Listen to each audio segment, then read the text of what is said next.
या अली मदद। आज के साप्ताहिक संदेश में हम ऐसी दो कहानियों पर गौर करेंगे जिनसे कि हम अहम सीख हासिल कर सकते हैं। पहली कहानी एक बादशाह की है। अब उस बादशाह को कुछ शारीरिक कमियां थी, लेकिन उन कमियों से भी वो बादशाह हार ना मानते हुए अपनी रियासत को बेहद अच्छी तरह से चला रहे थे। इस कहानी से हम सीखने की कोशिश करेंगे कि हर इंसान में कोई ना कोई कमी पाई जा सकती है। उन कमियों के बावजूद हम कैसे अपनी जिंदगी में बेहतरी ला सकते हैं। दूसरी कहानी भी एक बादशाह की है और इस कहानी से हमें बादशाह की समझदारी का एहसास होगा कि किस तरह उन्होंने दो पेंटिंग्स में से एक को चुनकर हमें सिखाया कि सुकून और शांति के सही मायने क्या होते हैं। अब इन कहानियों से हम आज के वक्त पर गौर कर सकते हैं। आइए शुरू करते हैं पहली कहानी से।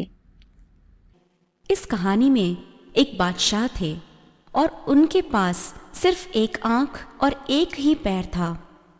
एक दिन इस बादशाह ने अपनी रियासत के सभी चित्रकारों को बुलाया और उनको अपना एक खूबसूरत चित्र बनाने को कहा। पर बादशाह की शारीरिक कमियों की वजह से कोई भी चित्रकार बादशाह की खूबसूरत तस्वीर नहीं बना पाया। क्या कोई भी मेरी एक खूबसूरत तस्वीर नहीं बना सकता? ऐसा सोचकर बादशाह बेहद उदास हो गए। तभी एक चित्रकार बादशाह से गुजारिश करता है कि वह तस्वीर बनाने की फिर से एक कोशिश करना चाहेगा, लेकिन उसे थोड़ी सी मोहलत देने में आए।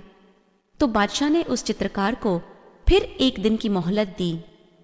वह चित्रकार अपने घर जाकर इस बात पर बहुत सोचता है कि ऐसा क्या किया जाए कि जिससे बादशाह की तस्वीर बेहद खूबसूरत नजर आए। वह चित्रकार पूरी रात इसी सोच में बिताता है। तब उसे एक नज़ारा याद आता है।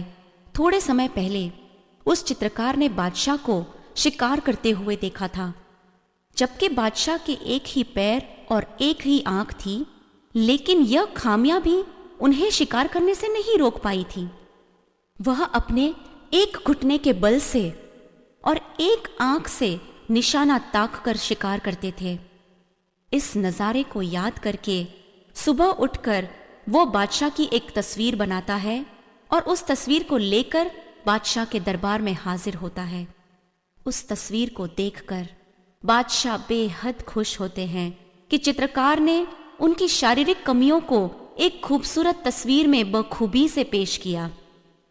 हम सब में कुछ न कुछ कमियां हैं, चाहे वो शारीरिक हो या मानसिक।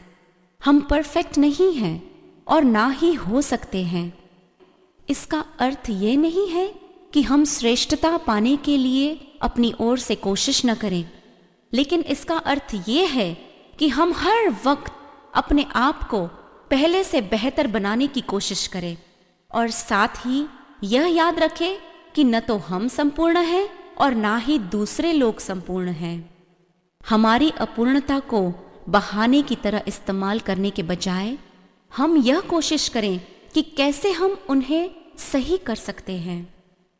हमें अपनी उन लिमिटेशंस को, जिन्हें हम बदल नहीं सकते, हमारे जीवन में अपनाकर हमारे जीवन को संपूर्ण तौर से जीना है, उसी तरह से जैसे बादशाह ने किया था। वे बादशाह होने की जिम्मेदारियों को नहीं भूले थे और अपने राज्य को बखूबी संभाल रहे थे। वैसे ही हमें भी अपनी जिंदगी को हिम्मत और जिम्मेदारी के साथ जीना है और हर क्षेत्र में अपनी काबिलियत को बेहतर बनाने की कोशिश करनी है। अगर हम अपनी खुद की और दूसरों की कमियों को नज़रअंदाज करके उनकी खूबियों पर गौर करें तो हर शख्स हमें खूबसूरत नजर आएगा। हमें कई अहम बातें इस संदेश के जरिए जानने को मिली। चुनौतियों से भरे इन दिनों में हो सकता है कि हमें लोगों से पॉजिटिव वाइब्स या एटीट्यूड ना मिले। लोग हमें या हमारे काम को नजरअंदाज करें। खुद हमें भी ऐसा लगने लगे कि हमारी कमियों की वजह से हम आगे नहीं बढ़ पा रहे हैं या हमें हमारी मेहनत का फल नहीं मिल रहा है। लेकिन शायद ऐसा नहीं है। हम कौन होते हैं अपने आप को अच्छा या बुरा कहने वाले? हम ये ना भूले कि अल्लाह ताला ने हमें अशरफुल मखलूकात का दर्जा दिया है, जैसा कि कुरान शरीफ की सूरा अल इसरा आयत 70 में बयां है, वलक़द कर्रमना बनी आदम वहमलनाहुम फिल बर्रि वल बहरि वरज़क़नाहुम मिन अत्तय्यिबात वफ़द्दलनाहुम अला कसीरिन मिम्मन ख़लक़ना तफ़दीला। We have honored the sons of Adam, provided them with transport on land and sea, given them for sustenance things good and pure, and conferred on them special favors above a great part of our creation. इसी एहसास के साथ कि हम चाहे जैसे भी हो, लेकिन अल्लाह ताला के प्यारे सर्जन हैं, और जो अक्ल पाक अल्लाह ने हमें इनायत की है, उसे हम ये समझ सकते हैं कि इस दुनिया में अगर हमें भेजा गया है तो यहाँ सिर्फ शांति और खुशी ही नहीं होगी। ऐसा ही इल्म एक बादशाह को भी हुआ, और उसने क्या किया, आइए दूसरी कहानी के जरिए जाने और समझ हासिल करने की कोशिश करें। एक बार एक राजा ने अपनी रियासत के चित्रकारों से एक ऐसी तस्वीर बनाने को कहा कि जो शांति के एहसास को, भाव को बेहतरीन तरीके से दर्शा सके, और उस राजा ने सबसे अच्छे चित्र बनाने वाले को पुरस्कार देने का निश्चय किया। राज्य के दूर दराज इलाकों से चित्रकार आए और शांति का ऐसा चित्र बनाने की कोशिश की। बहुत सारे चित्र को देखने के बाद राजा को 2 पेंटिंग्स पसंद आई। पहले चित्रकार ने एक शांत झील यानी कि लेक की खूबसूरत तस्वीर बनाई थी। वह झील धूप में एक आईने के समान चमक रही थी। उसके किनारे पर रंग बिरंगी फूल थे और आसपास सुंदर बर्फ से ढके विशाल पर्वत। नीले आकाश में सफ़ेद बादल छाए हुए थे। जिसने भी उस चित्र को देखा, उन्हें बेझिझक लगा कि यह चित्र शांति को बेहतरीन तरीके से दर्शाता है। दूसरे चित्र में भी विशाल पर्वत थे, लेकिन वह पर्वत काले तूफानी बादलों से घिरे थे। जोरों की बारिश हो रही थी। पहली नज़र में इस चित्र को देखकर किसी भी तरह शांति का एहसास नहीं होता था, लेकिन थोड़ा करीब से देखने पर राजा ने देखा कि चट्टान की एक ओर से झरना बह रहा था। उस झरने के पीछे एक छोटा सा पौधा था। उस पौधे पर एक पंछी ने अपना घोंसला नेस्ट बनाया था। लगातार पानी बरसने पर, बिजली कड़कने और बादल गरजने के शोर में भी वह परिंदा शांति से अपने घोंसले में बैठा हुआ था। लेकिन अब उन दोनों चित्रों में से किसी एक को ही इनाम मिलना था। क्या लगता है राजा ने किस चित्र को चुना होगा? राजा ने उस दूसरे चित्र को इनाम दिया। तूफान को दर्शाने वाले ऐसे चित्र को इनाम कैसे मिल सकता है? यही सब सोचने लगे। लेकिन राजा ने समझाते हुए कहा कि शांति का एहसास सिर्फ ऐसे माहौल में होना ज़रूरी नहीं है जहाँ पर कोई शोर शराबा, कठिनाइयाँ या परिश्रम ना हो।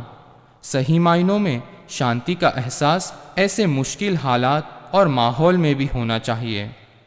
यह कहानी हमें अहम संदेश दे जाती है। हमारी ज़िंदगी में हम अक्सर मुश्किल समय से गुज़रते हैं।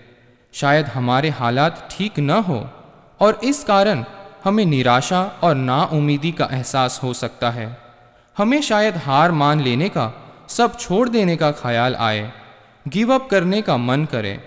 लेकिन हमें याद रखना ज़रूरी बनता है कि महान परीक्षा के बिना महान जीत या नतीजा हासिल करना मुमकिन नहीं होता। इसीलिए कितने भी कठिन हालात हो, वे एक दिन ज़रूर दूर होंगे। हमें शायद ऐसा लगे कि ज़िंदगी कितनी मुश्किल है। हाँ, बेशक ज़िंदगी मुश्किल है, इसीलिए तो ये ज़िंदगी है कि मुश्किलों का आना जीवन का हिस्सा है। लेकिन हमें भविष्य की तरफ नज़र करते हुए पूरे आत्मविश्वास के साथ अपनी ज़िंदगी को बेहतर से बेहतर तरीके से जीने की कोशिश करनी चाहिए। तो आइए इस जिंदगी के मिलने का शुक्राना अदा करते हुए सबके साथ शांति और उदारता के साथ पेश आएं। अपने ईमान और सिरातल मुस्तकीम पर मजबूत बने रहे। हमें ज़रूर मन की और बाहरी शांति हासिल होगी। आमीन। इस कहानी को सुनने के बाद हम अपनी जिंदगी पर रिफ्लेक्ट करें। पिछले कुछ महीनों से हमने दुनिया को और अपनी जिंदगी को 360 डिग्री टर्न लेते देखा है। अक्सर हम सोचते होंगे कि कहाँ गया वो प्री कोरोना का दौर।